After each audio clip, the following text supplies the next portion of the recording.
कोई भी हो, आपको धक्का भी दे दे तब भी बोलना जय बोलेंगे भैया, ठीक है। ये नहीं कहना अबे ओए ओए तो ये करके इतनी बात करनी है, पहली बात है। और नशा हो सके तो छोड़ देना, ठीक है। कम से कम एक ऐसी जगह जा रहे हो जहाँ छोड़ रहे हो। हाँ, आपने छोड़ दिया, बहुत अच्छा लगेगा। बोलो भोले शंकर भगवान की जय।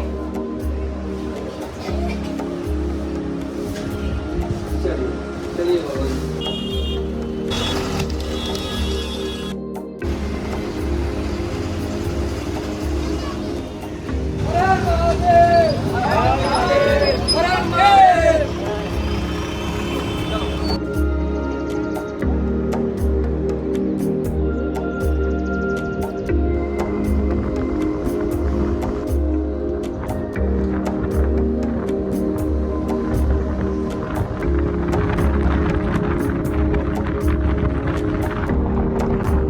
जय श्री केदार मित्रों, आज 28 अप्रैल 2025 और मैं जा रहा हूँ श्री केदारनाथ धाम यात्रा के लिए। और मेरे साथ है श्री कुलदीप शर्मा जी, जो कि श्री अमरनाथ यात्रा शिव शक्ति सेवा ट्रस्ट रजिस्टर्ड दिल्ली के प्रधान सेवक हैं। और हमारे साथ जा रहा है श्री केदारनाथ पे लगने वाला विशाल भंडारे का कैंप। अभी जो हमारे भंडारे के जो ट्रक हैं वो अभी पीछे रह गए हैं। अभी हम लोग केदारनाथ के रास्ते से थोड़ा डाइवर्ट हो गए हैं ऊखीमठ के लिए। तो अभी हम ऊखीमठ इसलिए जा रहे हैं, हम ऊखीमठ हम जा रहे हैं एसडीएम साहब से मिलने के लिए, क्योंकि परमिशन तो हमें लंगर लगाने की मिल जाती है फ्री ऑफ कॉस्ट, वो हमें कोई चार्ज नहीं देना पड़ता है। बट जो पार्किंग वाले हैं वो बहुत ज़बरदस्ती करके हमसे पैसे लेते हैं। तो एसडीएम से हम बताने जा रहे हैं कि भाई हमारी प्रॉब्लम ये है, जब फ्री में जगह दी है तो हमें वो पैसे चार्ज ना करें।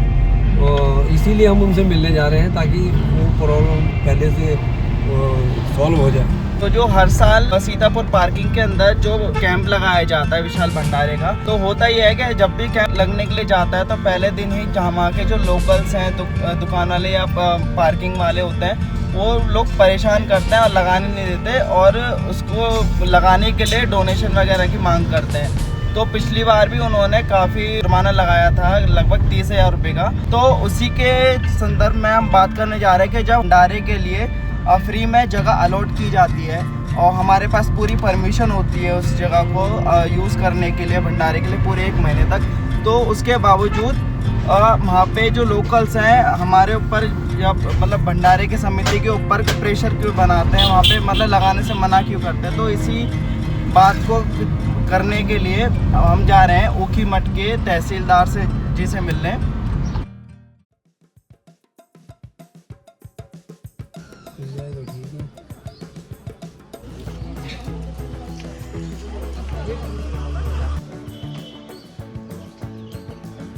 शाम के 5:30 बजने वाले हैं और लगभग 2 बजे से हम लोग एसडीएम ऑफिस ऊखीमठ गए हुए थे, क्योंकि लास्ट ईयर क्या हुआ था कि हमारे पास एसडीएम की परमिशन थी सीतापुर पार्किंग में भंडारा लगाने की, लेकिन उसके बावजूद जो पार्किंग के अधिकारी हैं उन्होंने वहाँ पे भंडारा लगाने से बिल्कुल मना कर दिया और साथ ही कुछ भारी अमाउंट की भी डिमांड कर दी। उसके चक्कर में जो भंडारे का ट्रक था 2 दिन तक खड़ा रहा और उसकी वजह से जो राशन था कम से कम 40-50 हज़ार तक की सब्जियां भी खराब हो गई थी और इसी के चलते 30,000 रुपये लास्ट ईयर दिए थे। इस बार भी वही प्रॉब्लम फेस ना करनी पड़े के लिए हम लोग डायरेक्ट एसडीएम ऑफिस चले गए, लेकिन यहाँ 3 घंटे 3.5 घंटे खराब करने के बाद भी कोई भी हल नहीं निकला। अभी फिलहाल उन्होंने क्या कहा, तो अभी भी यही प्रॉब्लम, मतलब परमिशन मिलने के बाद भी यही कह हो गया है कि पैसे देने पड़ेंगे, लगभग 30,000 तो कम से कम डिमांड करेंगे। और अभी तो हम जाके उनसे बात करेंगे, ये भी नहीं पता वो 30 ही मांगेंगे या ज़्यादा भी मांग सकते हैं, क्योंकि मिनिमम तो 30 मांगेंगे, इससे कम वो मानेंगे नहीं। जय श्री केदार मित्रों, आज है 29 अप्रैल 2025 और इस समय मैं हूँ सीतापुर पार्किंग में सोनप्रयाग की। और अब रात हम लोग जो है वैसे तो टाइम से आ गए थे, बट जो ट्रक्स हैं वो काफ़ी लेट हो गए थे, उन्हें आते आते 11:30 बज गए थे। तो रात ज़्यादा होने की वजह से सभी लोग सिर्फ सो गए खाना वगैरह खाकर। जिस जगह पर हमारा भंडारे का कैंप लगने वाला है वो इतनी मस्त लोकेशन है कि मैं आपको एक बार यहाँ का नज़ारा दिखाता हूँ। ये सारा एरिया पार्किंग का एरिया है। ये 2 शेड्स हैं जहाँ पे व्हीकल वगैरह, छोटी व्हीकल खड़ी होती हैं, बाकी एरिया में बड़ी व्हीकल खड़ी हो जाती है। यहाँ पे 3 शेड्स बना दिए हैं, लास्ट ईयर ये शेड्स थे नहीं। और एक बार यहाँ पे देखो भाई, तो भाई अभी सुबह के 7:30 बजे है और अभी मैं हूँ सीतापुर पार्किंग में। अभी स्टाफ ने जो है चाय वगैरह का नाश्ता किया है बनाकर और एक ट्रक का सामान जो है अनलोड किया जा रहा है और यहाँ पर मेरे पीछे कैंप लगाने की शुरुआत हो चुकी है। अभी दोपहर के 12 बज चुके हैं लेकिन अभी तक जो है कैंप का सिर्फ फ्रेम ही खड़ा हुआ है। ये वाली जो लोकेशन है ना पार्किंग की भंडारे के लिए बहुत ही अच्छी लगती है क्योंकि यहाँ पे हर चीज़ की व्यवस्था मिल जाती है। शौचालय वगैरह भी है, पानी की व्यवस्था पूरी अच्छी मिल जाती है और नज़ारा भी आपको बहुत अच्छा मिल जाएगा। साथ ही सामने की तरफ जो भी रोड है दिल्ली की साइड से है, कहीं से भी बाहर से आने वाले लोग इस साइड से आते हैं और जो केदारनाथ का जो रास्ता जा रहा है वो इस साइड से जा रहा है। तो यहाँ पे मतलब पूरा ही कवर हो जाता है इस पार्किंग से देखा जाए। सामने की तरफ होटल वगैरह बने हुए हैं और सामने जो छोटी छोटी शॉप्स बनी हुई है जहाँ पे नॉर्मल सामान मिल जाता है। बाकी आप लोग सभी खाना खाने में लगे हैं और जो लोग खाना खा चुके हैं वो अभी भी कैंप लगाने में लगे हुए हैं। तो अभी यहाँ पे सिर्फ जो है फ्रेम ही खड़ा हो पाया अभी। गाइस अगर आप लोग केदारनाथ आ रहे हो और आप लोगों को सीतापुर पार्किंग में आना है तो यहाँ आने के लिए 2 रास्ते हैं।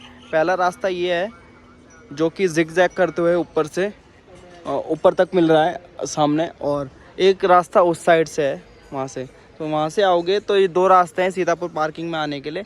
और जितने भी गवर्नमेंट की रोडवेज वैसे वगैरह चलती हैं यहाँ रुद्रप्रयाग वाली, वो भी इसी पार्किंग में आके रुकती हैं। और जो ट्रक्स वगैरह हैं उनकी भी पार्किंग सिर्फ इसी सीतापुर पार्किंग में ही होती है और लोग यहाँ आके रुकते हैं। जैसे सामने की तरफ आप देख पा रहे होंगे लोग आके यहाँ रुकते हैं और खाना पीना वगैरह बनाना होता है तो यहीं साइड में बना लेते हैं।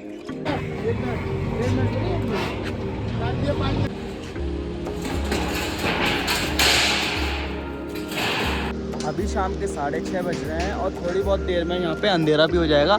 और सामने की तरफ देखोगे यार घाटियाँ बड़ी सुंदर दिखाई दे रही है। फिलहाल अभी सबके लिए खाना तैयार हो रहा है और मैं दिखाता हूँ आज पूरा दिन हो गया है शेड को लगाते लगाते और इतना काम अभी तक कंप्लीट हो पाया है। तो यानी कि कल का पूरा दिन भी इसमें लग जाएगा। और अभी दोपहर तक तो सिर्फ यहाँ पे जो फ्रेम खड़े करे गए थे जितने भी पिलर्स हैं और उसके बाद एक टीन शेड लगाई गई है। पहले ऊपर लगाई गई थी, उसके बाद ये साइडें कवर की गई हैं।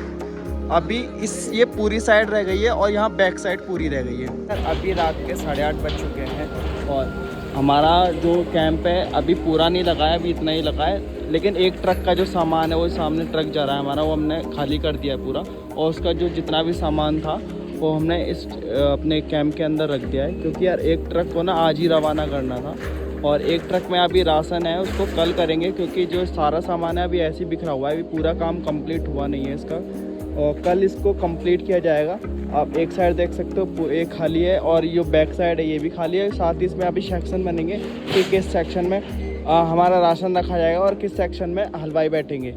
आज है 30 अप्रैल 2025 और इस समय मैं हूँ सीतापुर पार्किंग सोनप्रयाग के अंदर और यात्रा शुरू होने में सिर्फ 1 दिन बाकी है। और आप लोग देखो इस कैंप का लगभग 90% काम पूरा हो चुका है और इस काम को कराने का श्रेय जाता है रामफुल जी में, जो कि पूरे सेवादारों को कंट्रोल करने में मतलब उनको कमांड देने में लगे हुए हैं और इन्हीं की आगे से मतलब यह सारा काम जल्दी कंप्लीट किया जा रहा है। मैं हूँ सीतापुर पार्किंग में और आज है 30 अप्रैल 2025 और ऊपर से सामने से देखो बाबा की डोली जा रही है। मैं आपको पास से दिखाने की कोशिश करता हूँ। तो वैसे बहुत लंबा रास्ता है लेकिन शॉर्टकट लेने के लिए कहाँ से चढ़ना पड़ रहा है।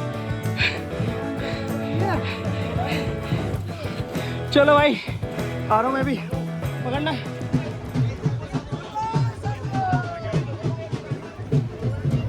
भाई एक बहुत बड़ा सपना पूरा हो गया, बाबा की चल बिगड़े डोली के साथ जाने का वो सौभाग्य प्राप्त हो गया।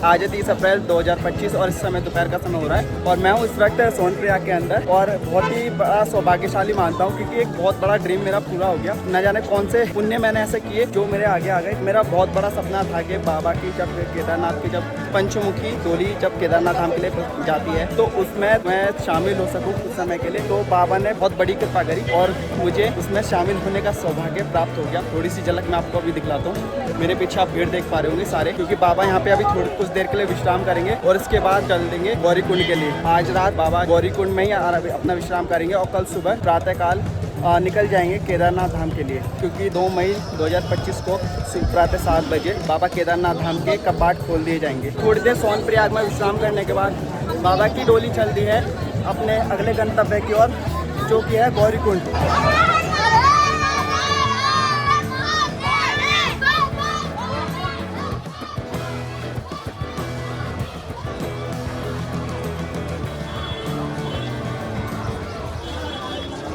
जय श्री महाकाल सभी को। आज है 1 मई 2025 और आज के दिन से बाबा के भंडारे को प्रारंभ किया जाएगा। आज बाबा को यहाँ पे विराजमान किया जाएगा, उसके बाद प्रसाद वगैरह बनाया जाएगा। लेकिन अभी भी ये सब मैं आपको दिखा नहीं पाऊंगा क्योंकि अभी बज रहे हैं सुबह के कह लीजिए रात के कह लीजिए 2 और हमें निकलना है अभी अपनी यात्रा पे केदारनाथ की ओर। जय श्री महाकाल सभी को। अभी रात के 2 बज रहे हैं और अभी हमने कैंप छोड़ दिया है। हम जा रहे हैं केदारनाथ यात्रा के लिए। इतनी जल्दी जाने का ये मतलब है क्योंकि हमें जितनी जल्दी हो सके ना गौरीकुंड क्रॉस करना है, क्योंकि बाबा की पालकी अभी वहाँ पर विश्राम कर रही है और अगर वो वहाँ से रवाना हो गई तो हमें बहुत ज़्यादा दिक्कत हो जाएगी। अभी चारों तरफ सब लोग सोए हुए हैं, चारों तरफ शांति है और जितना जल्दी हो सके ना हमें गौरीकुंड पहुँच के उसे क्रॉस करना पड़ेगा, क्योंकि अभी यहाँ से सोनप्रयाग जाना है और सोनप्रयाग से गौरीकुंड जाना है और ये सारा डिस्टेंस भी हमें पैदल ही पार करना है। जब मैं यहाँ पर आया था केदारनाथ तो मुझे लग रहा था कि यार मेरे साथ का जाने वाला कोई था नहीं, तो मुझे लग रहा था कि मुझे अकेले इस यात्रा को करना पड़ेगा। लेकिन पहले बाबा ने एक साथी को भेजा जो मेरे साथ जाने के लिए एग्री हो गया और कल रात को ही 2 लोग और आ गए, जो एक नोएडा से भाई एक दिल्ली से है, जो कि रात को 2 बजे जाने वाले थे और उन्हीं के साथ हम लोगों का ग्रुप हो गया। अब मैं अकेला नहीं हूँ, हम लोग मिलकर 4 लोग हैं जो कि इस यात्रा पर जा रहे हैं। तो अगर आप लोग केदारनाथ की यात्रा पर जा रहे हो और खास करके अंधेरे में जा रहे हो, रात के समय में जा रहे हो, तो कोशिश ये करो कि आप अकेले ना चढ़ो, क्योंकि अकेले में कोई भी परेशानी हो सकती है, कोई भी प्रॉब्लम हो सकती है रास्ते में। और कहते हैं ना कि 1 से भले 2 होते हैं और यहाँ हम 2 से भले 4 हो गए, तो एक दूसरे का सब ध्यान रखेंगे और एक दूसरे से हिम्मत भी बनी रहेगी। फिलहाल मैं ऊपर की तरफ चढ़ रहा हूँ और ये सारा रास्ता सीतापुर पार्किंग में से बाहर निकलने का है। मैं वहाँ से आ रहा हूँ, ऊपर चढ़ के फिर आगे और जाना है, फिर एक और रास्ता ऐसे आएगा, तब जाके हम ऊपर पहुँच पाएंगे। सीतापुर पार्किंग में से अगर आपको ऊपर की तरफ जाना है तो यही पूरा 1-1.5 किलोमीटर का सिर्फ ये रास्ता ही रास्ता बैठता है। और सुबह को जब यहाँ से बाबा की चल विग्रह डोली जा रही थी, वो ऊपर वाले रास्ते से जा रही थी और हमें भागते हुए भाई सांस फूल गई। और ये बहुत लंबा रैंप है, इस चक्कर में हमें यहाँ से शॉर्टकट लेना पड़ा था ऊपर तक। लेकिन अब रात का समय भाई, रात के समय में रिस्क नहीं लेना चाहिए, भी हो सकता है पैर वैर फिसल गया तो सब बेकार हो जाएगा, गंभीर चोट आ जाएगी बेकार में। इसलिए आराम से चल रहे हैं फिलहाल और रास्ते ही चल रहे हैं ताकि ठीक ठाक अपने मंजिल तक पहुंच सके। अभी चारों तरफ अंधेरा है और इससे भी ज़्यादा अंधेरा अभी सोनप्रयाग को पार करते हो जाएगा, क्योंकि वहाँ ना तो आसपास ऐसे होटल्स वगैरह हैं और एक साइड में जो नदी जा रही है उसका पानी चलता हुआ दिखेगा काफ़ी हाइट से, और एक साइड से पहाड़ रहेंगे। तो वो रास्ता बिल्कुल अंधेरे वाला है कि लास्ट टाइम मैं जब आया था तब भी मैंने अंधेरे में ही चढ़ाई शुरू कर दी थी। तो इस चक्कर में मुझे थोड़ा एक्सपीरियंस है। वहाँ पे ना तो कोई लाइट है ठीक से और ना ही कोई होटल्स वगैरह है, तो पूरा अंधेरा रहता है। अभी मैं हूँ सोनप्रयाग में और सामने है मेरे सोनप्रयाग की कोतवाली, और यहाँ से आप देखोगे ना शेयरिंग जीप जाती है। तो अगर आप लोग गौरीकुंड के लिए जा रहे हो तो इन शेयरिंग जीप में जा सकते हो, जिसका किराया 50 से 100 रुपये पर हेड होता है। अब शेयरिंग जीप में बैठने के बाद मैं आ जाता हूँ सीधा गौरीकुंड में गर्म पानी में नहाने के बाद मैं आ जाता हूँ गौरी माई और पंच केदार बाबा के दर्शन करने के लिए, ताकि मैं आगे की यात्रा को जारी रख सकूँ।